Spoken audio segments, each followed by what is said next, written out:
Hey look, the PlayStation Drive is starting. While you wait, make sure to like the video, subscribe to the channel, and hit the bell icon on YouTube to be notified of future goodness. If you enjoy our show, we'd love it if you gave us a 5-star review or rating on your podcast service of choice. To continue the conversation, join the Carpool Gaming Discord, where you can find a wholesome community to have a chit-chat with. For some exclusive content, you can also support us on Patreon. And finally, don't forget to check out the Carpool Gaming website for an awesome range of merch. Links to all that and more are in the show notes, but without further ado, let's get revved up for the PlayStation Drive. Whoa.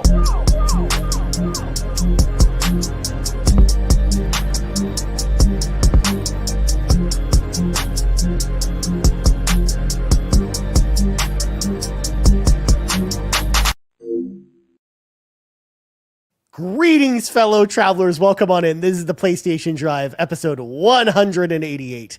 Yes, I am aware I did the RPG Cave intro, but I'm just rolling with it. I'm one of your hosts, Ryan, and I'm joined, as always, by Fulia, Matt, and Ron. How are y'all doing on this lovely, lovely Chunday evening or Chonday morning? Doing good. Monday is good. That's good. I'm glad your Chunday is doing good, doing well. Fulia, I appreciate it. Yeah. All I know is that the polar vortex is back, Matt. It's really cold outside. Ryan, I can't. It's just all over the place. And you know, it's very fascinating. Like, the weather's wild. Like, we had a very good chat in the Discord. If you're not part of the Carpool Gaming Discord, like, you need to hop in. You're missing out on some excellent weather chat. Because Cwaggy tossed in a picture of his kids playing soccer. And I was like, number one, it's a beautiful photo of his kids. And, you know, very wholesome. But I think it just made me click in my head. I was like, they're outside in shorts playing soccer. Because earlier that day, I tossed in some pics of me and my kids. And we were freezing, Ryan, and everybody else that's listening. Like, we were freezing because we were snowboarding. It was fun, but it was cold. Like, and we were bundled up. Like, we had snow pants, hats, toques. And I was like, same day as Quag, here I am freezing. And here he is, his kids, sweating out there in soccer. Just, weather's wild. It's just very fascinating. It's not fair. I mean, Fulia is probably actually pretty warm over there too in Australia. It's actually cooling down quite a bit. Oh. And right now it's Lucky only you. 20 degrees Celsius. So You say that, but you do realize that when I looked at my phone earlier, it said it was minus 20 outside. It for sure you, was, Ryan. sure. Yes. But here's the thing, right? Tomorrow, from 20, it's going straight up to 32. So, yeah. Wow. That is Melbourne weather. Yeah. Star confirms as well that they are in the land of endless rain. So Oh, no. there you go. There you go. Wild stuff, everybody. We're on the same planet, but everyone's getting different climate. Right, Ron? What Yeah, you Ron. got there in North Carolina? What you I'm got not in doing there? the weather. No. I'm just so happy that Matt just enables me with the weather. You know, I never feel bad about bringing it up because I know he just rolls with it. I love it. Poor Sean. It's Poor fascinating Sean is stuff. rolling right now. Why are we doing this? Look, I never get to do this with Garrett on RPG Cave, so like you guys are it. So I'm sorry. Yes. I'm sorry, you guys, but I know Matt digs it too. So there I you dig go. it. It's fascinating. Yeah. I like See? it. See? I mean, to be fair, it kind of helps that we're in the same place. So, you know, he can relate to what the weather's And like. I'm just bringing you whatever upside down weather I have. Absolutely. It's just the inverse. Well, today was literal inverse. You were at 20 degrees, we were at minus 20. So, just saying. Although spring break's coming up for you pretty soon, Matt, which is exciting. So, Yes. One more week and then get a week off. But you know what? While I do want the weather to warm up a bit, I'm not complaining because I think if the weather holds up, Ryan, I think I might be able to squeeze in one more ski trip with my son. So I'm not too upset that the polar vortex has lasted. Because if anything, you we just can go want one more to time. stay for an extra week, you know? One extra week. Let's not get crazy. I don't want it for like an extra month. Just course. one more week Okay. after my spring break. Then warm up, please, because it's getting a bit much here. Of course. And I mean, Kia in the chat says North Carolina is currently 40 degrees Fahrenheit, Matt. Daughter. Thank please you. Remember. Thank please you. remember. Please remember who your father is. Do not At least undermine someone's telling us about the weather. me. Do not undermine me. Do not do Thank that. you, Kia. And Thank you, Kia. and Put things into you. context. You'll pay for that. and for the rest of the world, that's 4.444444444 degrees Celsius. Okay. oh. So cold. It's a bit chilly. It's a bit chilly there, Ron. Actually, Right. he's got Could have been telling us about this. Ron's you know? got like the nice median point between us and Fulia, essentially. You know, right? That's in the middle. not a nice medium. 4 degrees is not a nice medium. You can Well, be it's right in the outside with some hoodies, right? And the hat. Like, you'll be fine. It's nice. It's refreshing. I'm sure that's exactly what Ron experienced this weekend. Yeah. Refreshing weather. No, Exactly. it felt a little bit better over the weekend. No, Tim. No. Yes. Don't do Thank you, this. Tim. See, Old the Kings, very old nice Kings for idea. life. Old Kings for life, though. the It's thing still so good. is, Ron, if the audience didn't like this segment, I wouldn't be doing it. But people like this, so as far as I'm concerned, do. It's fine. People- I mean, it's fine. Do whatever. people are just fueling us on here. You know, Weather drive, all-wheel drive, whatever. look, we're going to talk about Nintendo a lot tonight. So I mean, it's What else is gonna be an new? interesting show. What else is new? It's what we do. But you know what we do before we talk about Nintendo? Of course, we go and answer the door because I keep hearing and knocking at my door a little housekeeping. So, of course, got new content over at patreon.com/carpoolgaming. Of course, starting with a certain person's pants episode that is out right now. You can go listen to it. It came out this morning. Fulia's episode came out this morning. Go listen to it. I'm sure you answer a bunch of random questions about not the weather on that show. Yeah, pretty much. Yeah. There was no weather questions involved. Exactly. This is fine. But Yes. but next, friends, next week it's Fee's turn. So if you have questions for Fee, please ask them over at patreon.com/carpoolgaming. The questions post will be up tomorrow morning if you're watching this on the live stream right now. We're at youtube.com/carpoolgaming or twitch.tv/carpoolgaming live. Whereas if you're listening on free feeds, the episode's already, the post has already been up for a couple days. So go over there and ask Fee some questions, please, over on the old Patreon. Speaking of the old Patreon, of course, early access to the mini indie van continues over on the Patreon. Of course, we are looking for your feedback on the show. Specifically, make sure to reach out to Fulia if you have feedback about that particular show. Make sure to check it out. And of course, you have the option. So 2's coming. Ooh, that's nice. Of course, though, if you want to listen to that episode 2, or even just the first episode, you know, because maybe you didn't listen to it yet. Of course, don't forget, we have a 7-day free trial available for the exclusive tier. You can head on over there to patreon.com/carpoolgaming. Try it out. Listen to some of our exclusive episodes. In fact, you could have a double dose of Fulia this week with both her pants episode and then just mini indie van episode 1. Look at that. 2 different Fulia episodes. It's very exciting. In fact, it's been kind of a very PlayStation-centric Patreon because, Matt, you just had your pants a couple weeks ago as well. So at this point, you know, we're just waiting for Ron to make his debut on Patreon, you know, over there on one of the shows. Anytime, Ron. Anytime you want to do pants, it'd be great. But I mean, One I've day. done plenty of shows, just not pants. actually, you know what? No, I didn't give you enough credit, Ron, because you're on the first episode of Mini Indie Van. So that counts. He was. There you go. Excellent And yes, episode. Sean, of course, confirms that, in fact, it is free content, including with your paid subscription. Just like PlayStation Plus or Game Pass. So there you go. Jeez. Of course, we also have carpoolgaming.com where we've got merch for all of our shows, including the PlayStation Drive, Xbox Drive, RPG Cave, and of course, Nintendo Drive and Xbox Drive. All the drives. You can go get merch for all the drives over there, as well as just some cool Carpool Gaming merch over at our website, carpoolgaming.com. Of course, but don't forget to, of course, rate us if you're listening on Apple Podcasts or Spotify or wherever pods are caught. Well, without further ado, friends, let's grab our 8 tracks, pop them in. It's time for the playlist. Time to talk about the games we played this week. And I'm sorry I'm a little wild and crazy tonight. I woke up at 6 a.m. this week, adjusting to a new sleep schedule all over again. So my body is in fluctuation at the moment. So I apologize in advance. But Ron, please save me by talking about the games you played this week, my friend. All right, so went back and got platinum number 90 for Helldivers 2. Congratulations. Pretty Very nice. close, and we just started to figure that, you know what, we can do this. So we cracked down and sit there and just got it together. And during the week, I ran a few solo ones that I knew I could do by myself because of the time difference with the crew. And then we got together this weekend and sit there and finished it out. And great platinum, totally worth it, And only 2.8% of players have that one. So I was like, okay, this is great. So luckily, Helldivers was the bright spot of the weekend. Wait, Monster hold on. Hunter Wilds is Yes. quite the disappointment. Oh no!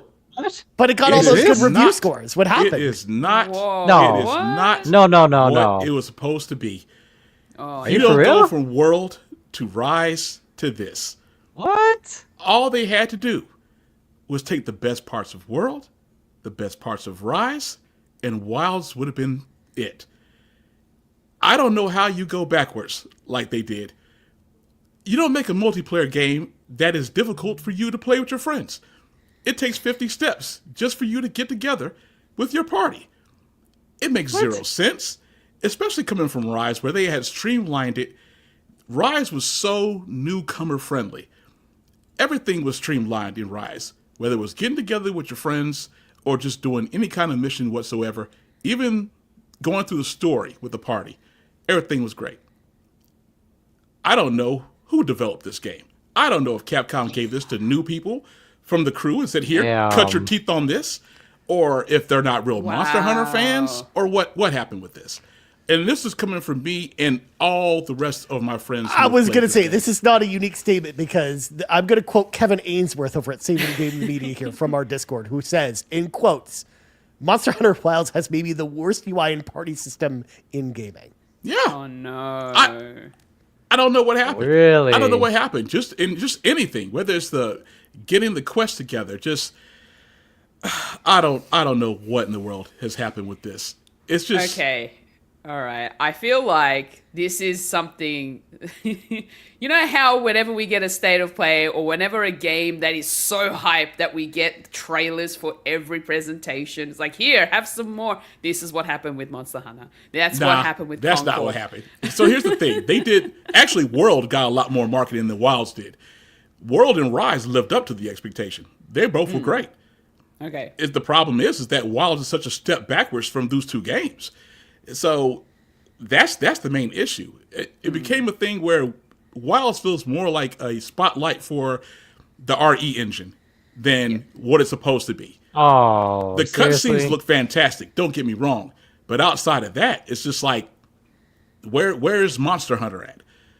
You even going through the story, it's like they're pushing the story so far down your throat that you're constantly breaking the pace of they get you going with the gameplay. The gameplay is great. The gameplay has been improved on. That is all Monster Hunter all the way. The focus strike system, fantastic. Love it. But the problem is that they'll sit there and give you that. And then it's like, oh, don't you guys want some more of this award-winning story? And then it goes back to that. But here's the spoiler alert.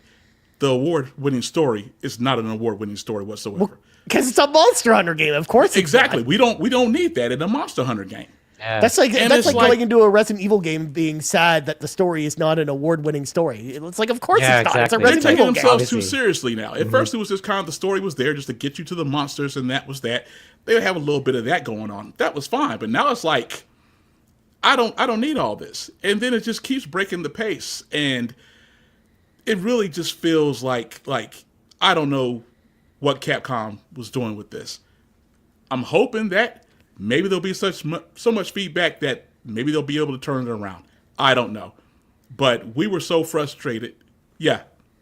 What you got, Matt?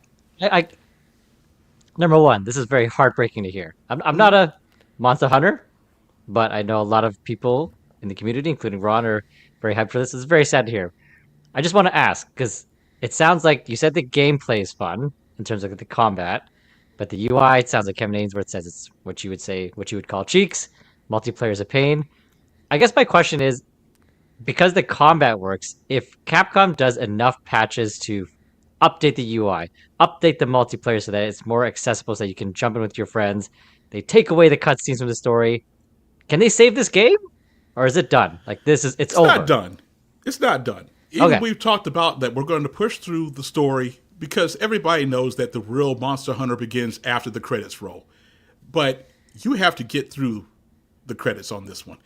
The stories were so manageable that you were able to kind of just breeze through those and it was fine. It wasn't constantly cutting into the fun. It's like Capcom is pretty much trying to make you not want to play this game, is the way it feels. I mean, it kind of reminds me of an MMO in a way, like Final Fantasy XIV in particular, where it's an MMO that requires you to play through the story before you get to the end game stuff. Like that's in order to unlock all that end game stuff. Like I that's wish kind the of what this story one was might as be. captivating. At least No, I Final know, Fantasy 'cause XIV in that has a case- captivating story. Yeah. Yeah, in that case, it makes sense why they want you to play the story because it's so good. But in this case, it seems like a weird design choice. Yeah, because I've it's heard just- that it's from just- other players where if you pick up a story mission, it just locks you in on that. You can't do anything else. Yeah, it's a mess. And the thing is that every time you figure out how to get with your party and you start playing together, as soon as you get to, okay, you've done this mission, we're going to break you up again, force you to sit there and do a story bit, and then you'll have to sit there and get together all over again, doing the 50 steps to do a party. That wasn't like that in World, and it wasn't like that in Rise. I don't know why they thought that this would work. So it's just all frustrating right now. So we're just like, you know what? We're just going to say and just go back to Helldivers, and Helldivers saved the day. We had a good time. We were able to kind of get the bad taste out of our mouths from Wilds, and we'll just have to see where it goes from there. But yeah, for those that are having a great time, fantastic, loving it. Glad you're having a great time with it. But yeah, not me and the crew.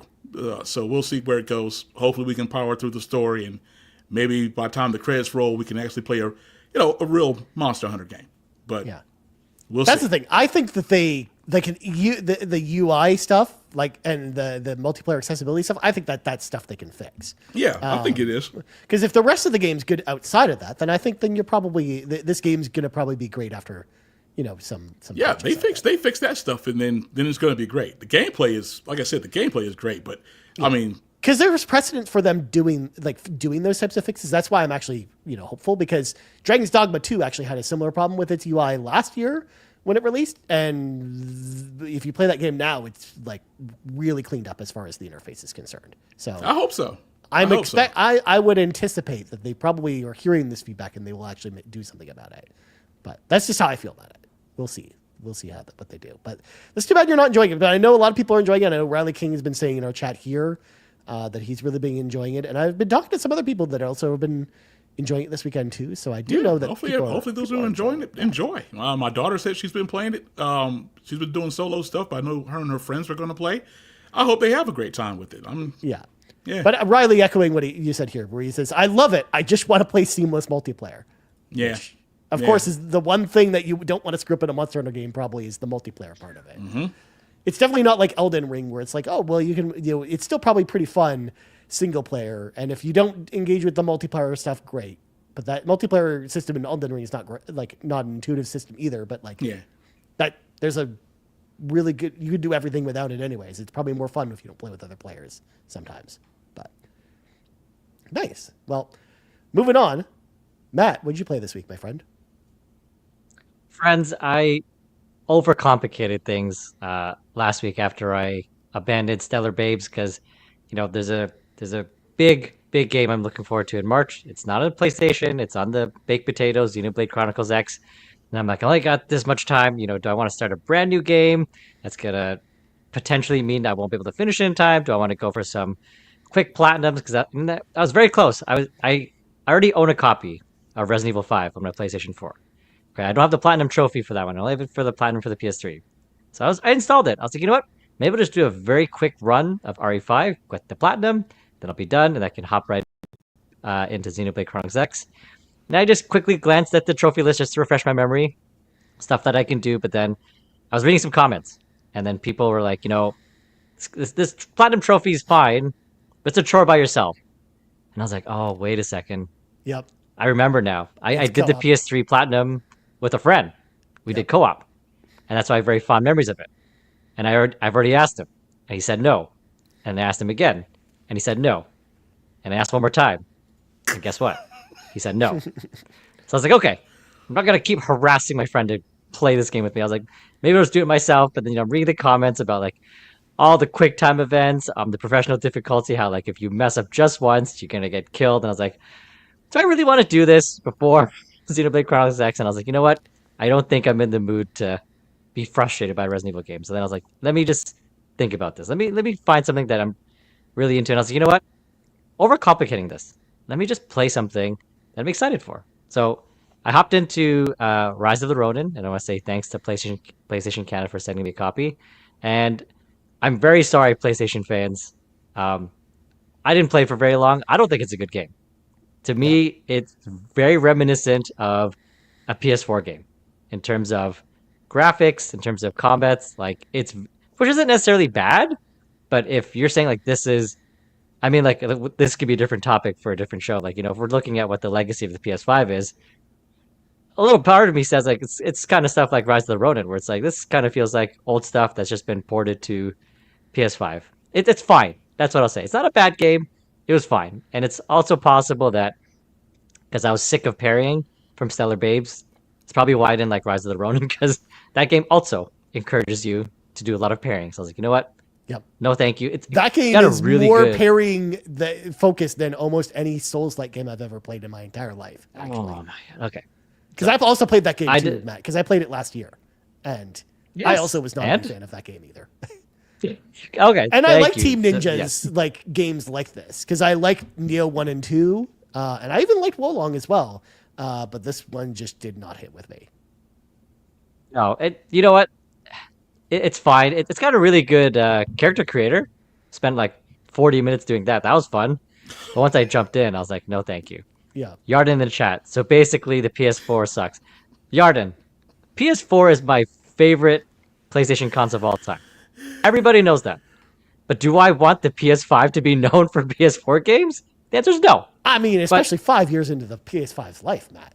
Yeah, exactly. Listen, that's my favorite. And you know what? Oh, jeez. Even after PS5, I am like 95% confident PS4 will still be my favorite PlayStation console. But yeah, I don't want my PS5 to be known for that. But here we are. Thank you, Jim Ryan. It's fine. Everything's fine. Anyways, let me get back on track. I just made things simple, and I was like, I'm just gonna play something I want. So I shoved aside Rise of the Ronin, and I finally jumped into God of War Ragnarok.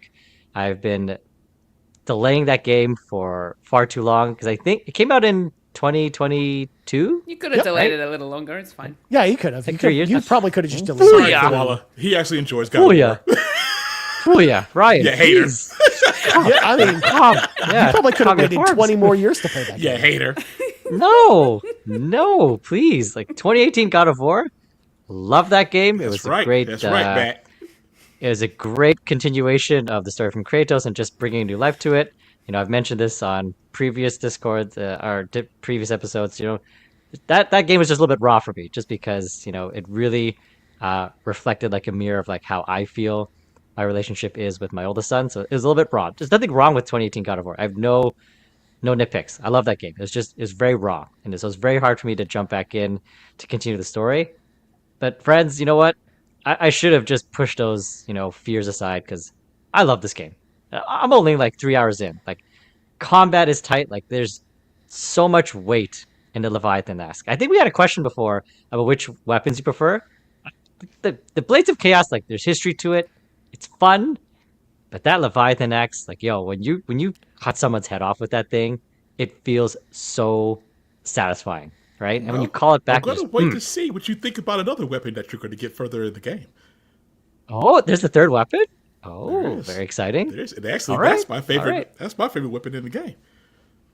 Other than the axe, That weapon is the Okay. truth. I'm very curious to see. I'm very curious to see. But just to me, Ragnarok and 2018, this is another definitive example of the one true experience. Like I'm only 2 hours in, and there's just this nonchalant cutscene where just Kratos puts his arm on Atreus' shoulder, and I'm an emotional wreck, right? And that scene only has weight because of the relationship that you would know from the first game. Like if you just knew what Atreus and Kratos had to go through to get to that point, to have so much meaning for Kratos to put his hand on Atreus' shoulder like that, like yeah. So I'm the only a full few hours in, experience, friends. That makes sense here. That makes sense here. Oh, 100%. Just like it does with The Last of Us Part 1, The Last of Us Part 2. No, you don't ruin it. You're high. Don't ruin it. Don't take it down. What are you talking about? He's making good sense here with the last. Same thing, Rod. Yeah. Same thing. Gotta Yeah. play all of Don't- them, right? don't Full ruin it. experience. You're doing a great job, man. Don't ruin it. But yeah, I'm loving it. I'm regretful that I did not hop into the game sooner, just because, like I said, it's so far it's kind of like an emotional cathartic experience, and it's lots of fun. I'm glad we just jumped in, and you know what? If I finish it before Xenoblade Chronicles X, great. If I don't, I'll manage both of them. I'll figure something out. I'm not going to overcomplicate stuff and try to get this done by this time, because video games are supposed to be fun. It shouldn't be stressful with spreadsheets and organizers and calendars. Let's just have some fun. But Fuya, I know you're not a fan of God of War Ragnarok. I'm sure that's not what you played. So why don't you tell us what you've been playing? So I've just been playing a bunch of indie stuff. The first one being, Mithrekton Brosier Island, sort of continuing with my playthrough of that, and still really enjoying it. It's so much fun, and just sort of exploring an island, discovering things. It's just a whole collectible run, just going around finding mementos for the gods on this island, trying so that they can remember they get their memories back. It's just so good, and there's so much Greek mythology sort of lore baked into it, but also it's still very kind of modernish in a way as well. So it's actually really cool. So yeah, I'm definitely going to make sure to finish that and complete everything and find everything in that game. So yeah, really enjoying Mithrekton Brosier. Definitely worth checking out if you haven't already. I've also been playing a lot of Steam Next Fest demos because it's Steam Next Fest week. Yep. And I will say I have so many demos in my library, but I only played 4 or 5 of them. Only 4 or 5. I know. Honestly, that isn't much compared to a lot of other people who have been playing a lot of demos. Oh, I know. I joke a little bit, but so I have played quite a few, but the ones I'm going to mention. Bonnie Bear Saves Frog Time is one that actually is really cute.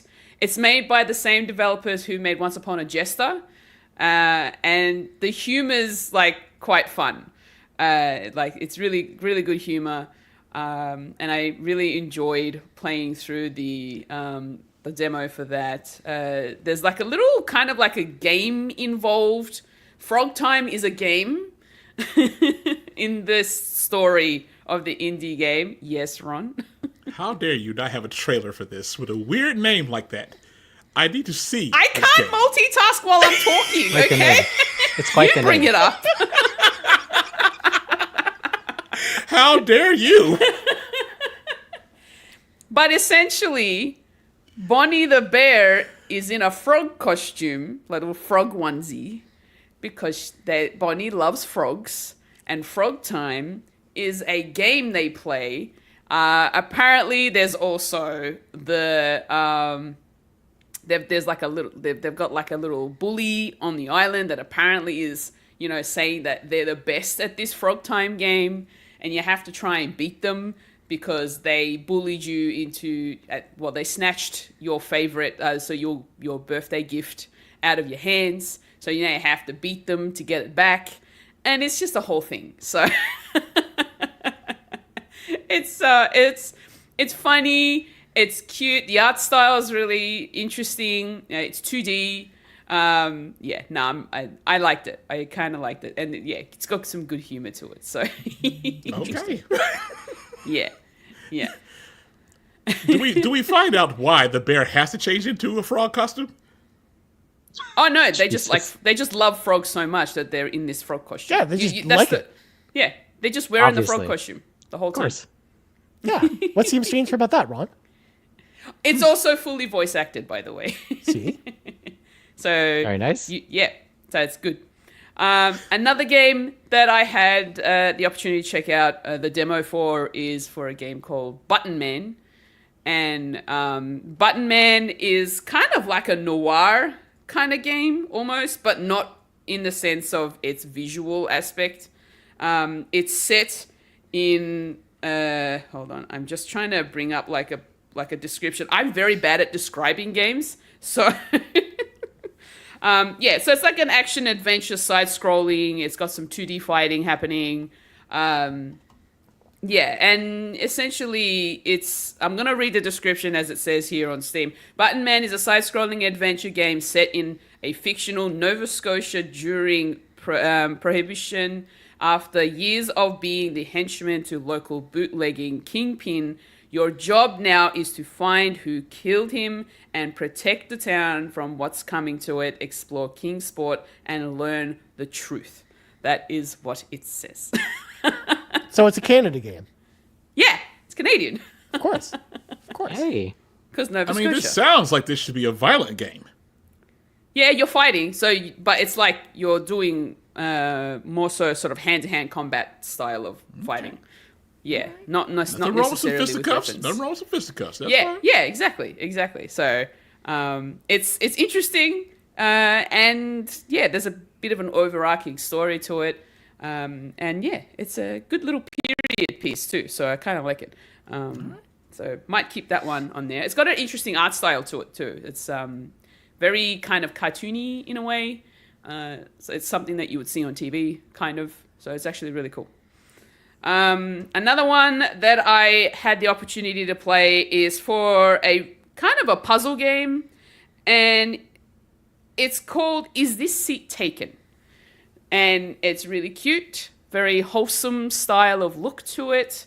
And essentially, you're just trying to get, so the characters are shapes. So like triangles, squares, circles, all that sort of stuff. And you're trying to give them a seat. But the thing is, each person has a preference for a seat, like in terms of what they want, where they want to sit. The fact that they don't want to sit next to someone who smells or someone who, wears a lot of cologne or who is loud. There's people there's situations for like a vehicle situation. Someone might say, "Oh, I don't want to sit next to anyone. I want to sit by myself," or "I want to sit next to the window." So you have to try, but it's not you're doing one, you're doing multiple characters in this one scene, and you have to try and get everyone sitting where they want to be sitting. And it's actually a really cute puzzle game. I really like it. And I think I'm probably going to pick this one up. It's definitely on my wish list. I'm really looking forward to playing it. So, and the puzzles don't seem to be very difficult either. The demo is a really good way to see what you're going to expect out of it. And it gives you, if you can 100% the demo, it gives you a secret level as well in the demo. And that secret level is a wedding reception. Interesting. And so, you have to figure out where everybody, wants to sit and make sure that everyone's happy. And at wedding receptions, that's going to be difficult. That's true. Yeah. So that one's actually a really good one. I really liked Is This Seat Taken? It's definitely worth having a look. But one that's actually a game demo that I actually have played that is already out right now, it's available to buy. It's not necessarily part of the Steam Next Fest demo, Steam Next Fest, but I just wanted to check it out anyway because Ron here recommended it to me. Interesting. And it's for a game called Vampire Therapist. Mm-hmm. Ah, yes. Let me guess. Very It's nice. about a vampire who is also a therapist. Yeah, exactly. Interesting. It's just what it says on the cover. Mm-hmm. It is a visual novel. There is some dark comedy involved. It's 2D. And don't like that. Riley, it's actually really good. That's right. I actually enjoyed playing through the demo to this. It's a kind of an extensive demo. You have to figure out, so as the therapist, you have to figure out a lot of, what did they call them?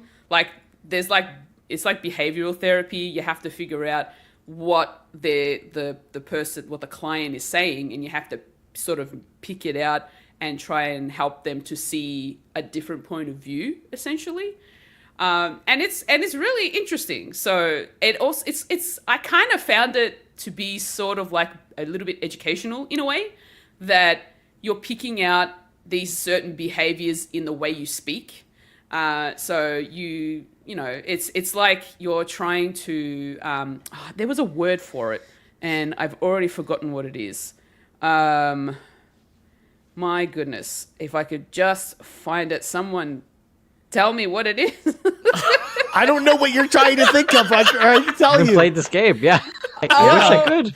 Oh my wish. gosh. I can't. The only one who can tell you is you. Is me. Yeah, I know. But yeah, it's essentially that. But also, being a vampire, you still need to be, you still need to get some sustenance. So the place that you're doing this therapy in is kind of like in this really exclusive nightclub. And the people who go into that nightclub, they're humans mostly. They know what they're getting themselves into. Okay. They know that there's vampires. So, Some humans are into vampires. That's just the way it is. They're cool with being fed on. Yep. Yeah. yep. And yeah, let's just say this whole game has a lot of mature content. And I Okay. streamed it. Respectfully. Okay. Respectfully. Of course. Okay. I can definitely see why Ron recommended it to you then. No, that's not the reason why. But honestly, I'm really enjoying the therapy side of this particular game. So it's actually quite interesting. I do like it. You're I do welcome. like it. You're welcome. Thank you. I appreciate it. Of course, Lachlan chimes in. The word you're thinking of, diagnosis? No. It's the actual behavioral therapy that they're doing for. They're kind of like I don't know what it is. They have certain words. They have a certain word, like a phrase for it. But yeah, I can't remember off the top of my head. Fair enough. Yeah, but Vampire Therapist, definitely recommend. Go check out the demo because there And is one Riley, it available. actually is a Lockliff game because she's the reason why I got interested in it. Oh, I see what Everything happened. is There's 'cause see, Lachlan Lockliff played a recommended. There game. we go. There it is. Exactly. Everyone else It's always because of Lockliff. No, You know that's that. not true. I can watch Lockliff play a lot of games, but a lot of games she play, I will not play. So I can't wait That theory does for- not work with me. I can't wait for the day that Lachlan plays Zelda 2, The Adventure of Link, and Ron's just like, well, I have to play it now that I Lachlan. can tell you right now, that ain't happening. That ain't happening. Oh my goodness. Lachlan, I am in no way surprised. No, we're not surprised. It's always been this way, Lachlan. We know. Cool. We know. You're missing something that you haven't spoke on yet. Oh yeah, the where's pre-show, Dragon the Age? pre-show game. Where's Dragon oh, Age no, at? No Dragon Age. Dragon I played Age. Horizon Zero Dawn. You know better, Rod. I was gonna You know say better. if you waited 3 months, you could have gotten that game for free anyways, because everyone's getting that game for free now. Yeah. Even Ron. I still got it for free. I didn't get it for free. pay Somebody bought it Dragon for Christmas. Oh, Yeah, I got it for free. So it's fine. I have it physically. I got it for free, so I'm happy. I'm okay. Are you going to continue to play Dragon Age? Yeah, I will. Okay. Is it a 3.5? Wow. Already. Stop it. I had to ask. I had to ask. Stop it. The people want Don't to you and know. Riley gang up on me now. Jeez, The Louise. people Moving want to on, know. Ryan, I don't know. what have you been playing? no. Are you enjoying Horizon? I just wanted to give I am you- enjoying Horizon. Yes, That's I good. am very much Okay. enjoying Horizon. I was gonna say I Alright. actually watched you Good. earlier, and you seem like you're having fun. Yeah, I'm Excellent. yelling and screaming whenever I come across a machine that's like 10 times like Well, that's expected. harder That's to the fun beat. part of the game. Well, I was PlayStation just saying- Station. Brace yourselves because she had a great time playing Titanfall 2. You see how that went? 3.5. Well, that's because So, Titanfall 2 sucks. Horizon's going to be the same Four. way. Horizon's going to be the same way. No, it's but not. I No, agree she with won't her do because that. it was me saying Titanfall was even worse. I said Titanfall 2 is a 2 out of 5. Okay. So there you go. All right. Yeah, But but, Zel- the 3.5 but Zelda 2 is is going a to stick 5. with me. Zelda 2 is a 5 for me, Ron. Okay. All right. All right. Mhm. Ryan, please save me. Well, I don't know how much I can really do here, so I'm gonna make this very quick. I played Final Okay. Fantasy 14 a whole bunch because I talked about it on last week's show, and picking that game up again was a mistake because now I can't stop playing it to the point where I played through all of Realm Reborn, including all the extra content on a brand new character over the course of a week. and I'm already at 40 plus hours with that one character, and I've been playing for a week. So enough about that. I played a new game that I've never played before, folks. I started this game in the past, put it down because I just wasn't really into this game, and I'll talk about why in a second. But Mega Man 7 on the Super Nintendo. I just decided to boot it up this week because I needed a palate cleanser from all this Final Fantasy 14. Mega Man 7 is actually a fun game, but I definitely think it's one of the weaker Mega Man games, and the main reason why is because Mega Man's sprite in this particular game is super tall. Like, he takes up like at least like 15% of the screen, which is not normal for Mega Man. Like, he's usually much smaller on the screen. And what that kind of leads to sometimes is some really awkward and annoying platforming sections of the game where like Mega Man's head just keeps hitting the roof, and then he falls into a cliff because he's so gosh darn big that I can't jump through certain corridors, and it's very annoying. It also kind of has this like non-linear kind of thing going on with it where once you beat all the robot masters, you're supposed to then go back into their stages again with the different powers to like find secrets that then allow you to unlock like Rush Jet and some of your other key abilities that you basically need to finish the game with, which I also thought was kind of annoying because it's like the first time they've tried to do that in a Mega Man game. And I just don't think it worked out super well. So Mega Man 7, it was fine. You know, it's a Super Nintendo game. It's definitely lower on my Mega Man rankings, but I thought it was okay. I'm just glad I finally have it off the backlog at this point. So, and I played that on Switch because I have the Legacy Collection 2 there. So, and then of course I've been playing Pokemon Brilliant Diamond because of course I have. Because I saw the Pokemon Presents this week. I was that person out there who was actually excited for Pokemon Legends ZA. So I was like, all right, well, I kind of want to play a Pokemon game on Switch, and I don't want to play Scarlet and Violet, so I guess I'm playing Brilliant Diamond instead. And Are you enjoying it? Well, I'm about 10 hours in, and I was really enjoying it at first. But now I'm kind of like at the 10-hour point where I'm like, I'm kind of fatigued with it. I'm kind of bored with it at this point. So I don't know. I kind of want to stick with it, but like part of me is just like, I don't know if that's going to happen. So, okay. Yeah. But again, it's a fun game. It's just, for those, and this is something that was very common in the reviews for that game too. It's just like, it's fine at the start, but it kind of gets boring like halfway through. So that's kind of where I'm at with that game. But enough about that, friends, as I very quickly scroll to the bottom of my page here to jot down the time code because it's time to shift into topic of the week. So, with all the talk of live service games, we thought it'd be fun to talk about what live service PlayStation games we actually do want. Like, what are some of the live service PlayStation ideas that we can come up with for first party games? So we're gonna talk about them here today. Starting off with Ron, my friend. What do you want to see from a live service Sony first party game? I'm going to have to be a Debbie Downer on this. I don't want Sony making any whatsoever. Oh. But that's the topic. Games. Really? Well, here. Like zero? Let it cook for a little bit. Hold on. Right. Sony has shown that they're better at finding games that are live service. Helldivers 2 is the prime example. PlayStation Studios did not make that. But Helldivers 2 is great. Sony needs to worry about doing publishing deals. Go out there, find the great live service games, the ones that are going to do really well, keep people interested, because Sony has shown that apparently PlayStation Studios is not able to handle live service.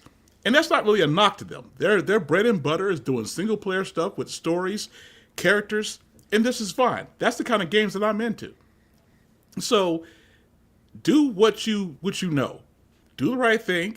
Let your studios make the kind of games that they know the people want, and go out for the other things. Go shop around for the live service stuff, because apparently, well, you got better studios doing a better job than you guys are. So put some deals out there, find more Helldivers, and do it that way, because it's not working. You've wasted time on this PS5 gen, canceling games left and right because apparently they're not working out. Concord was proof of that. So just stop it. Don't do it anymore. Leave it alone.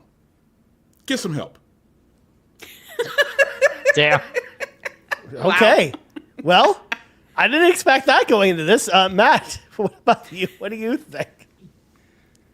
I think and this is from somebody who doesn't have, PS Plus, don't have NSO because I don't play multiplayer. Um, and when I did, it's for very few select games, like Resident Evil, Mario Kart, Smash Bros. Played a lot. Um, I loved factions. I absolutely adored it, and I don't have a specific answer in terms of like, because I don't know the financial aspect of it. Like for me, when The Last of Us Part 2 came out and they said we're developing factions too, I'm like, yes, obviously, even everybody who hates The Last of Us Part 2 and played it, they're like, the combat in this game is S tier. And have a factions game with that combat system, like everybody was so excited for it. And even like the little tidbits we got, like, from Neil Druckmann and other people from the development team, they seemed like they were all in on it. And then we know it got canceled. And the reason they gave us is, because I think they said they didn't want their Naughty Dog to be just all in on this live service game, which I appreciate, but then give it to someone else. Like I feel like you had something there where Factions Part 1 proved that people liked this game. And like I said, even the haters of Last of Us Part 2 recognize the combat. They wanted Factions Part 2. Like, I don't know, like, maybe it wouldn't make money. I don't know. I don't have the answer for it. But Ron, question from the press pool. Yes, my friend. Matt, friend, you have to remember that Bungie apparently looked at the game, played it, and they said it was cheeks. So maybe it's good that it did not come out, because maybe Naughty Dog fans would have been upset. My question is for that is it cheeks in terms of the combat system or the financial aspect of it? Because that's what I mean. I have a very, very hard time believing that the combat system from Last of Us Part 2, you're telling me that system is cheeks in the multiplayer. I find it very, very hard to believe, especially because the Last of Us Part 1, like, that combat system's like, it's good, but The Last of Us Part 2 is like leaps and bounds ahead of it. I'm wondering when they canceled it, or Bungie said, it's not going to work out. To me, it's because financially we're not going to get the return that we're investing in. So I don't have the answer for it. So what I'm looking for, quickly chime in here, Matt, because please, report, because again, this is all rumors and speculations as per reports. This is not, that they haven't made a statement that this was what happened, but according to the initial report, Bungie said that the game itself did not have the monetization legs they were looking for the game, and that's why it was canceled. So that goes to actually, supports your point, Matt, where it sounds like the game sounded like it was going to be fun to play, but just the monetization strategy wasn't really there. As far as, microtransactions, like how they were going to, like the long-term hooking people to buy things was the problem with that game. I truly am the wrong person to chime in on that. Like, I don't know what a good monetization loop in a live service game is, because I don't play those types of games. So if it's not going to generate money, fine, then cancel it. Oh, Ron, question for the press pool. Yes, friend. So the monetization part, you're always going to have people who want to buy extra things. It's kind of like with Helldivers 2. They don't really force you in to buying anything. Okay. The option's there, but the fun that's in Helldivers 2 is grinding for the super credits, so that way you can get the guns. You can sit there and get the cool armors, the capes, and all that kind of stuff. So it would be nice, though, if they even had anything for that. So it's not always about the money being out there. Sometimes you got to have a good game loop, too. And if it's addicting, right, then they'll get people to stick with it. I feel like The Last of Us Part 1 multiplayer had a great loophole, a gameplay loop. I thought it was very addictive, like, even for somebody like me who's not very good at stuff. So I'm not saying, like, I want every studio to be doing live service games, like, especially, like, and, like, Sony needs to recognize, like, know your talent, like, know your team. Like, to have Blue Point, seriously? You wanted Blue Point to work in a live service game of all things? Like, just, maybe just find the right team to do it. I'm not, listen, I respect Ron's opinion, but I'm not going to say, like, a hard no to, like, nothing. But, like, if it's going to be done, make sure it's done by the team that actually wants to do it in the right way, and give it an opportunity. Like, maybe it's something like, Ghost of Tsushima Legends, right? Where it's, like, free add-on. Like, and I like that stuff. I actually enjoyed that one quite a bit. Maybe, but again, there's no monetization aspect to it. So I'm the wrong person when it comes to the business aspect of it. But I'm not shutting the door on live service games on PlayStation. But if it's going to be done, make sure it's done well, from a team that wants to do it in the right way and not just, how much did Concord cost? Like 400 million? Somebody needs to be watching the money something like there. Helldivers 2 is the perfect example of what a live service game from Sony should look like, where it's compelling to play on your own. You can play and have fun without spending a ton of money, and you can spend money if you want to. And it just they iterate over time, and it's done by a studio that wants to do it. I think that's what you're getting at. Whereas I think that's the example of what they should be doing in this space. Something organic. Does Gran Turismo have live service? I don't play those games. Does it have anything? Yeah, it has some stuff, but you don't really. There's not a ton of stuff you're going to really buy. It's a lot of in-game currency stuff that you can all earn in-game. But they do updates all the time for it. They just released an update that it added some new cars to it. But those new cars you just get when the update happens. Matt will find out when Forza Horizon 5 drops for PlayStation. That's true. That's assuming he can get out of the tutorial, though. Oh, yeah. Me? That's what I'm saying. Oh, yeah. We're going to get you back into I'm going to spend money on that try game? it all over again. I'm going to spend money on that game? Ron, please. I don't know who you think. No, don't make me Koala go in and buy that game for you. All over again. You can't. Yeah, Sony doesn't want you to. Oh, we'll find You'll a way. find a way. Oh, we'll find a way. Yeah. Don't ever say and tell me I won't find a way for something. Never say never. That's right. Oh my god. Please don't make me play that again. Jeez. Come on, it was so fun the first time. Fool you. Was it? It's fun for them. Yeah. Was it fun for me? Hey, come on. We got I'm happy for my spend friends. Once time you get together. past the tutorial, you're All good. right. Yes. did I was alright. happy You did that my okay. friends my friends laughed at me. There. You happy? Jeez. Sure. That's We a can do story it will again. Never let you down. Oh, it's all good, friends. I like it. I like it. All right. Oh boy, oh boy. Well, what about you, Fulia? What do you want to see from a live service game? And I know you're just not really normally the big live service gamer, but I'm curious to hear what you think about this. Honestly, I haven't really played too many. I think the one live service game, well, I hope it's a live service game that I have played, Fall Guys? That's a live service game, right? That is a live service game. That is? counts. Yeah. Yes, I it think that's does. the only live service game that I've played a lot of because I just really enjoyed I'd say it's more so like the platforming aspect of it, or the because there's several mini games involved. Yeah.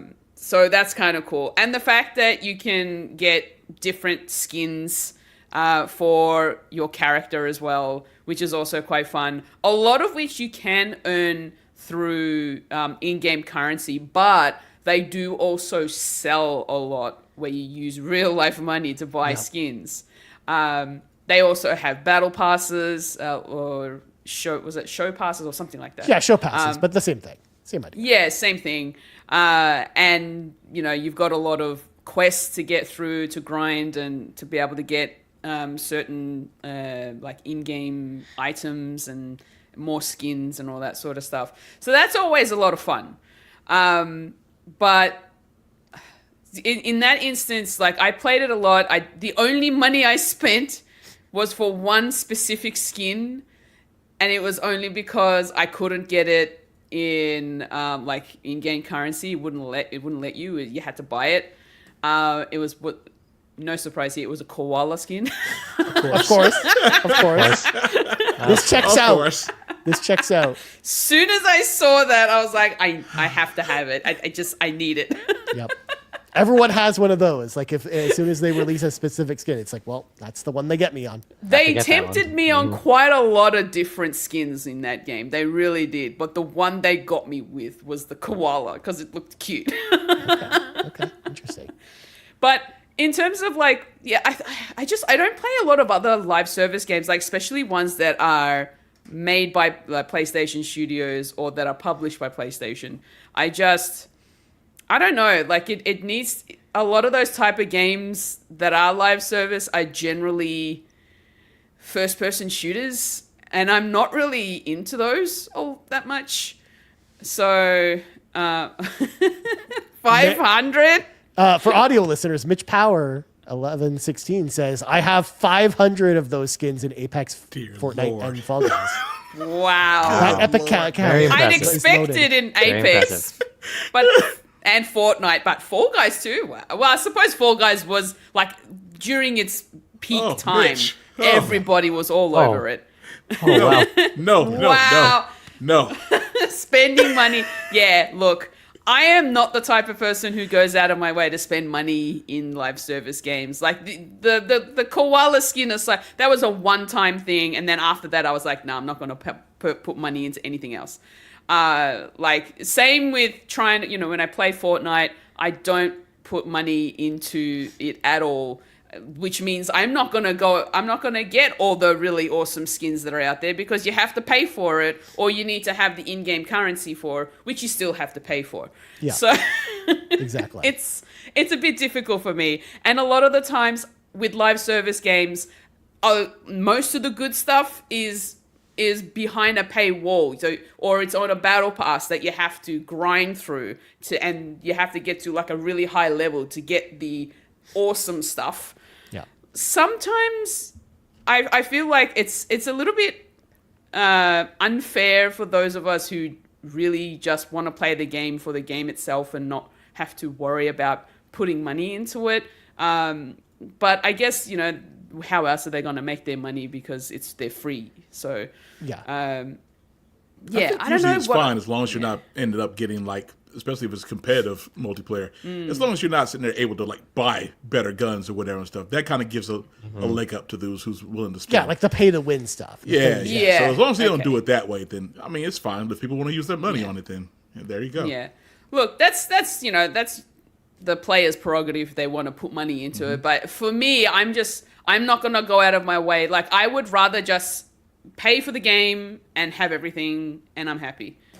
That's all I want. And then just if I have to grind in the game to get in-game currency or to find things along the way, then fine, I'll do that. But I'm just not that person to go out of my way to spend money for that sort of stuff. Of course. That makes sense. Yeah. So that's, in that instance, I'm not quite sure what I would really want in a live service, to be fair. I think I just want it so that it's a little bit more fair for people like me, I suppose. Yeah. And to be fair, there are a lot of ongoing games that don't necessarily force, like, try and charge you with the nickel and dime you with microtransactions. Like, they'll have them in the game, but they won't like throw them in your face because usually a lot of those games are like paid games. Like Helldivers 2 is a great example of that, where it's a live service game that it has those microtransactions, but it's not like throwing them in your face because you paid upfront for the game. And I think that might be the model that a lot of people are looking at with live service games. It's the free to play ones that you're describing, which are like being like, please buy stuff. Like they're trying to like shove all that in your face. So the one thing I will say though, when I was into the hype of Fall Guys, at that point, especially when it was really popular, they even though they still had their microtransactions for the skins and stuff, you could still play through a lot of the battle, the fame passes or whatever, and you didn't really have to pay for them. Yeah. But you just had to unlock them with the in-game currency to be able to get through it. And in that instance, that was fine. Yeah. But I think they got to the point where they went for the model of like Fortnite and stuff where you have to pay because they were for bought it by now. Epic. That's why. Yeah. So I was just like, then I'm out. Yeah, which makes sense. Yeah. Yeah. As for me, the dream PlayStation live service game for me is the one that everyone who listens to this podcast is probably expecting me to say. PlayStation All-Stars Battle Royale 2. Let's go.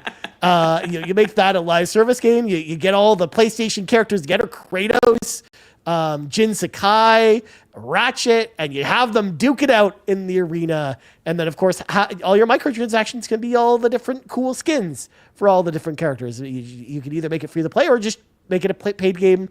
Make it like $40, like Helldivers. Have like a separate studio that's like a fighting game studio that does fighting games really well.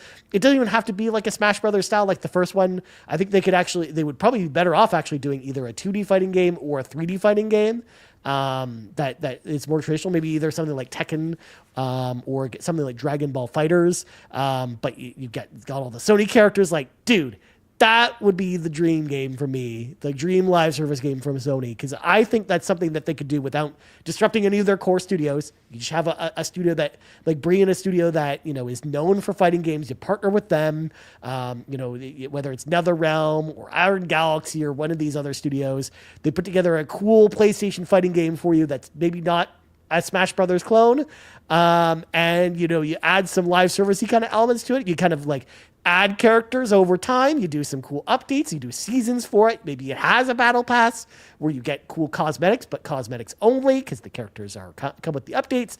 And that's like the dream scenario for me. I would absolutely just love that if we got a new kind of return of PlayStation All-Stars Battle Royale, which of course was a game that I really enjoyed a lot on the PlayStation 3. But at the same time, I recognize that, you know, after what happened with Multiverses and kind of seeing, you know, maybe how fickle the Smash community is, I actually think, especially because Sony owns Evo now, like, I think that this would be a big opportunity for them, you know, knowing what the fighting game community wants, which is like more of a traditional style fighting game. Like, I think people would really latch on to a new PlayStation All-Stars Battle Royale. And yes, y'all are laughing at me. Yes, go ahead, Fulia.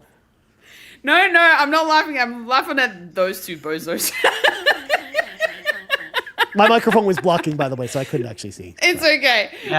No, we did Dragon Ball Fusion. It happens. We had to. I'm curious. Like, if you're saying if we were to go for like a live service game that we want, yeah. For me, I would love to see sort of like an Astrobot multiplayer that's sort of similar to a Fall Guys game. Yeah. And you know, good idea. And Okay. because you get a lot of like, from what we've played in the games, you're getting all these different like PlayStation like characters in there.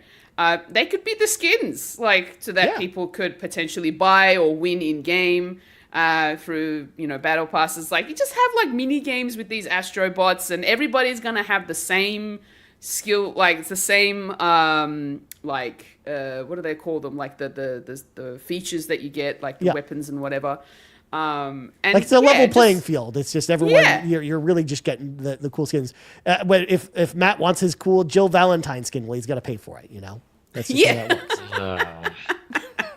Well, I like this idea. It's actually a really good idea. I like it. That's actually clever. Yeah. Take some notes. Like, that's the thing. I think that there's a lot of room in the live service space that isn't necessarily free to play, where I think Sony could do something like this, where, again, you partner with an outside studio that is used to building these types of games, like, not, you know, like either a battle royale type of game, because there are actually a lot of, you know, Fall Guys style games that are out there from indie studios, or on the fighting game scene like mine. Like, I think you do something like that, you charge $40 or $30 for it to get people in the door, and then you just get them with the costumes, because you know people will buy the costumes if the game's great. Mm-hmm. So that's the thing. Like, I think there's a lot of room for live service games. It doesn't need, like, the mistake that Sony made was just making their single player studios do these games. Because I think the approach was probably smart to go in the live service space and to explore it. But the mistake was having, you know, Blue Point work on a live service game as an example. So, but that's just how I feel about it. I mean, you know, who knows what happens with Marathon at this point, because, you know, we know that that's coming. Fair Games is coming, and it'll be interesting to see if those games actually see the light of day, let alone if they're good when they do come out. But anyways, let's hear from the PlayStation Drive community on this one. We got the captain who says, my perfect live service game would be one that actually releases without being canceled. In all seriousness, the Last of Us live service game would have been awesome. What I would have loved to see is a big post-apocalyptic world full of zombies or monsters, something that you can build a base camp and collect materials around the world, build a fortress and stock up your armory, and either go solo or in groups, just like how the Walking Dead world was. You could go on missions solo or with other players. I would want it to feel of it to be a bit tense, never being able to make it take out enemies that easily, but you have to consistently on survival mode. Every bullet, weapon, and resource would be valuable. Again, that's like State of Decay is pretty much what he wants. Pretty much a It live sounds like service it. State of Decay. Yeah. Yeah. But I mean, a State of Decay style game in the Last of Us universe would be really interesting now.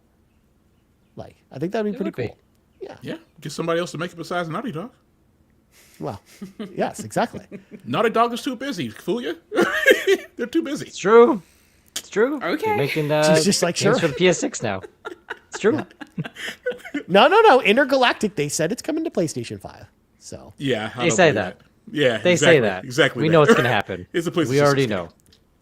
We know. We know Naughty Dog. you never know. It could be PS6 like launch Pokemon now. Legends Zob, where it's coming to Nintendo Switch this late 2025 after the Switch Yeah, 2 is wonder out. why. Yeah. Anyways, moving on. We got Quaggy who says, "It is I, the Quaggy, king of the Xenobabes. Ratchet and Clank was such a pleasure to play. Truly a right place, right time for me, as I've been craving a 3D platformer. Crossing my fingers for Astrobot on PC. My question for the show, though, what are some great 3D platformers I should be keeping my eye out for?" So, we big fans of 3D platformers here on the show, and if so, Felia's just shaking her head. She's like, "Yes, please." I'm going to let you start, Felia, since you've been, nodding your head so Koala, before vehemently. you get too excited, remember he's playing on PC. Well, I know, he I know. also said Okay. he's waiting for Astrobot, so that's what he's Yes. waiting for. Well, that's definitely one he should check out if it ever goes to PC. And I I'm hope sure it it will. does. It will. Yeah, It will. Okay. It will. Yeah. Another one. I don't know. Is Sackboy's Big Adventure on PC now? It is. Yeah, It is. There we go. That's another 3D platformer he could check out. And that's a Sony-based one. So definitely play that. And you can play it with a friend. Co-op. It's good fun. Another one that I'll also mention that is a platformer that's also got a little bit of puzzle involved is Omno. I'm pretty sure you can I will get that on co-sign PC. that. Yeah. I know Yeah. it's great. Yeah, Omno's really good. It's got a really nice sort of a chill vibe to it, and you'll get a nice story out of it as well. So definitely check out Omno. And Stray is another one. That's a good that's a good yeah. platformer. You're a cat roaming around this post-apocalyptic sort of world, and you still have some challenges to get through, and it's just really good. There's good cat vibes, and I mean you're gonna come across some danger as well, so you have to be careful. Good pick. Stray is mid. Riley, what? Riley, it mid? come Whoa. on. I mean, Wow. Riley's all about Holy spice tonight, so Obviously he doesn't like Damn. cats. No. I mean, to be fair, I didn't like Stray either, but I'm not coming out here saying it's mid. No. I personally didn't enjoy that game, but I understand why people like that game. No, it was a good game. I really enjoyed it for the most Good part, picks. and I Good and I picks rolled there. and I wrote credits on it. So yeah, there you go. They're my options. The only one I'm going to add to your list, Felia, is Crash 4. If you haven't played Crash 4 yet, Oh. I Quaggy, have not. that game is actually really fun. It can be difficult in some spots, but it's just the Vicarious Visions did like a really good, Toys for Bob did a really good 3D platformer with that one. And I think it's really good. So, what about you, Ron or Matt? Do y'all have any other suggestions? I don't know if Quag hasn't played Psychonauts 1 and 2. He needs to add those to the That's a list. good Both one. of those are good. Dude, Psychonauts 2 is so good. Beyond Good and forgot how Evil, good that game I is. think it's on PC, so he can give that one a go. Oh yeah. I mean, it's Nice. because it's on everything. Yeah. In fact, it's on Game Pass if he has Game Pass for PC. So he can try that one too. Those are the only ones I can think of PC wise. Okay. Oh, if he wants to play something old school, Sphinx and the Cursed Mummy was okay. That wasn't bad, and I think that's on PC. So Yeah. you can try that one out. Yeah, they did Yep, that. you can That probably get remake that pretty version of it is on PC. Yeah. Yeah. And Rayman 2. Yeah. That's another one. Ah, very nice. Very nice. Yep. Matt, you got any other ones? Banjo Kazooie. I'm glad no one said that, by the way. I'm the wrong person to ask. I don't do 3D platformers, and the rest of the crew covered some good recommendations for Quag. So Okay, interesting. Well, next up, this one's a bit of a reader. This one comes to us from Drellish. I don't know if this is really much of a question though, but we'll get into this because this is actually kind of harkens to what you said. Talked about Ron, where Drellish says, "Can I rephrase the topic of the week for a second? I don't think we should be asking what we want from a live service game. The question should be what we don't want from a live service game from Sony. The answer is easy, and there are multiple thoughts, and he numbered these out. So stick with me here. 1, I don't want to pull for a new character or item every 3 weeks. 2, I don't want a monthly battle pass. 3, I don't want to invest in in-game currency. 4, I don't want a quote-unquote free-to-play turn into a quote-unquote pay-to-win. 5, I don't want to invest in some exciting story premise that does not truly ever end, where you never need new heroes, new weapons, new updated stats to be effective in your gaming experience. Or 6, I don't want to throw money at a game to solve in-game challenges. Come to think of it, I don't want any live service game from Sony that, if it is live service, I am not buying it. I want to buy my single story-driven narratives and not some monthly installments of stories that are kept artificially alive for years to come. That is not in Sony's DNA, and it never has been. Am I wrong? What are your thoughts?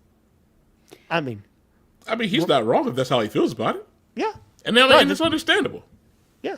That's, again, that was something very similar to what you said a little bit. But again, I think the term live service games gets paints too broad of a brush a little bit, because I do think there are some games out there that that are live service games that don't do some of the things that Droush was talking about that I think are totally serviceable as well. I think there's a scale to it. I think painting all live service games as one specific thing just doesn't really happen, especially because live service games come in many different genres as well. So I know I'm sounding like a bit of a live service defender, but I also feel like it's tough to kind of paint it with a broad brush strokes like this. That's just how I feel ones about out this. there. The Divisions games have been good. Helldivers is good. Yep. You just got to find the right ones that click for you. Just that Final Fantasy hasn't 14? found any that really click. Rock Band Final 4. Fantasy 14. Yeah. Rock Band 4 is a good live service game. It's got music. It's got guitars. It's a good game. There's a lot of good live service games out there. I just don't think, for God's sakes, if you play Street Fighter 5 or 6, that's a live service game. Oh yeah, that's true. Yeah, there's a lot of our favorite franchises are kind of live service games in that way. Yeah, Riley King actually brings up a good point with Monster Hunter. Monster Hunter Wilds is kind of a live service game. So, yeah. But moving on, we got King Riley Smiley in the chat, but also in the questions, who says, "What's your favorite game of your year so far? Why isn't it Monster Hunter Wilds?" Yep. So, first of all, do we all kind of know what our favorite games of our year is? Our GUI so far? Because I have to think about it a little bit, because I realized that Mega Man 7 is the 15th game I've beaten this year. So I have to think about it a little bit, because I've beaten a lot of games this year. But what my favorite one is. So far, geez. Yeah. Mine's the easy pick. So Baldur's far. Gate 3. There's no competition for it right now. I kind of Divers figured 2 you came were gonna say close. that. Very nice. Divers 2 came close, though. Yeah. Interesting. I kind of expected that. I thought that you were probably going to pick that one. But if I had to pick, I would say it's probably a tie at this point, because there were 2 games I played this year. One that is more of a replay, but this was a remake of a game that I love. That's Ninja Gaiden Black 2, which I adored that game. I think that game is ridiculously good. It still really holds up, and I think it's a really, really fantastic fast action game. But the other game that really surprised me this year, that I played for the first time this year, that I really enjoyed, was Ghouls and Ghosts on the Sega Genesis. Dude, Ghouls and Ghosts is such a good game. I can't believe that I never just sat down to try and beat that game before this year. I played it a few times, always got to the end of the first level and then just stopped playing because it was just stupidly difficult. But just sitting down and playing that game this year was just such a fun experience for me that I have to put it up there as one of my favorite games that I played so far this year. Ghouls and Ghosts is up there. And to be fair, my list is, going to be tainted a little bit because I can't really play new games. The only new games I played this year are Avowed and Sid Meier's Civilization 7, because I got codes for those. But everything else is old at this point. But those are 2 of my favorites. And shout to Kirby Nightmare in Dreamland, which I also really enjoyed this year too. I thought that was a really solid game. But Okay, well, for me, I'm going to say at the moment, The Last Campfire has been my favorite that I've played so far. I absolutely loved it. nice. It was so good. Yeah. Good choice. Good choice. Yeah. We knew it wasn't going to be Titanfall 2, that's for sure. Wow, Shut Ron. up. It's too much. It's too much, man. Yeah. Yep. I think for me, for now, I don't think it's gonna stay this way. It is Astrobot. Love that game, but it's a big year, 2025. Like I, think said, once you already get done in with the feels Ragnarok, for. I don't think Astrobot's going to be your top pick anymore. I think That's it what I'm might. saying. I'm already in the feels for no. It's very unlikely. I'm already in the feels for Ragnarok. Xenoblade's coming out. Ghost of Yotai's coming out this year. It's very unlikely that Xenoblade Astrobot will is coming still. out. God, I cannot wait. Dude. Yes, Yeah. Xenobabes. California said- and Armenians, Yes. let's go. Oh, hold on. So, Oh. Fulia, where's your hype check on Xenoblade Chronicles X? Are you hyped for it? I answered that question in my pants episode. You can find out Did you? there. Are you not a Californian in I Armenia? was about come to on. be like, well, if you're excited about it too, then I'd be like, well, this is the first time we've all been excited about Xenoblade for once. Yeah. Almost had it. Spoiler alert, I am not. Oh, Fulia. Wow. tried. Come Wow, on. cool. I was going to buy a Switch for it and everything. Jeez. Ron was in on it. That was never going to Really? happen. Ron, Really? you know it. Yeah. Please believe me. That's right. Sure. It's happening. I don't It think was I happening. believe you when you say that. Please believe me. It's going to happen. I mean, that's So the one far- Xenoblade game I've actually played Can't even and hold a beaten straight and enjoyed. face. So, All right. yeah. Fool you. Sorry. Excited. You Go ahead, cut Matt. me deep. No, so far it's Astrobot, but don't count on it staying that way for the rest of the year. It's unlikely. Why? I mean, Ghouls and Ghosts is probably not going to end up being my favorite game of 2025 by the end of the year. Like something's got to give. I mean, I'm really excited for Atelier Yumiya, which is coming out pretty soon. It's coming out on my birthday too, which is really interesting. And then we've got Assassin's Creed coming out, which I'm excited about too. Lunar Collection, Shinobi, that Terminator 2D game. Like, dude, there's a lot of games I'm excited about this year. Oh yeah, there's quite a few games coming out this year that I'm actually really keen for, like Duck Detective, The Ghost of Glamping. Like, come on, I feel like that's probably going to end up taking the top spot if I really enjoyed the story that much. We'll see how that goes. But also, Wonder Stop is not too far away. Like, I've actually been pretty keen on that one too. Yeah. So yeah. Interesting. All right. Final question of the week comes to us from Kiku, who says, on average, how many games do you say that you usually beat in a year? I never seem to get through more than 20 or so. But mind you, I know Kiku plays a lot of big role-playing games, so I think that probably has something to do with it. And I think it kind of depends on the type of games you play, because last year, the whole year of 2024, I beat 27 games last year. But I think I spent a ton of time playing Final Fantasy 14, and I played a ton of long games last year. Whereas this year, I'm already at 15 because I'm working on my backlog, and I've been playing and beating a lot of short games for the very first time this year.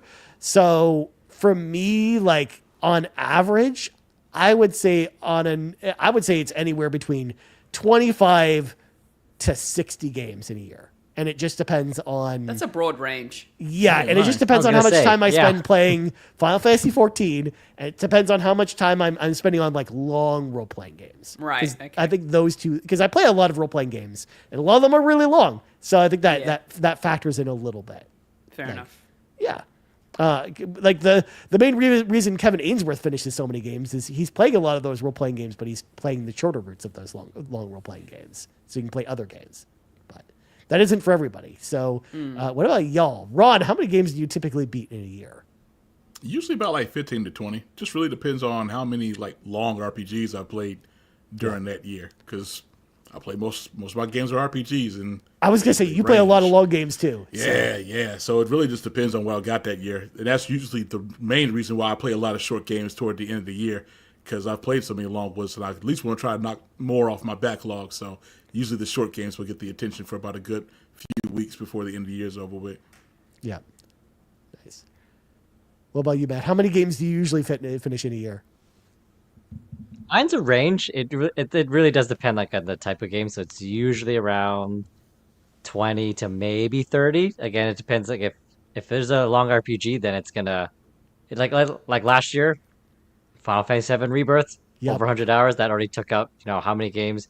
Year before that, Persona 5. So I'm expecting this year will probably be on the lower end because Xenoblade Chronicles X, and there's a very meaty RPG game in my backlog for PlayStation 5. So I'm expecting around 20, but just how it goes sometimes. Yep. Don't mind. I was gonna say, at least we're not trudging through, both trudging through Final Fantasy VII Rebirth this year, because we both did that last year. Plus, I also had Metaphor and Dragon Age also last year too. So, yeah, I hear you on that. How about you, Fulia? So up until recently, I never really finished games. What about all those indie games you usually play though? In the last couple of years, I've been finishing games. Fair enough. And last year alone, I finished and beat 25 indie games, and that just indie games. Yeah, those count. Wow. Those are How games. many platinums you get, too? Of course. Yeah. I didn't get many platinums from all of them, because most of those were we got not all on PlayStation. 22. No. 22 platinums. No. I remember. 22 plats. Yep. That's right. I'm sporting the goose egg this year, but you got The machine. 22 platinums. Machine. So, look, here's the thing. For me, it really depends. I like playing a lot of the shorter games, so that's why it's probably, for me, it's going to be between like 15 to maybe 30 games to get through. But that's also because I'm inserting like some bigger games in there. This year is probably going to be sort of roughly around that point, just because I also want to get through some RPGs that are in my backlog. Yeah. Yes.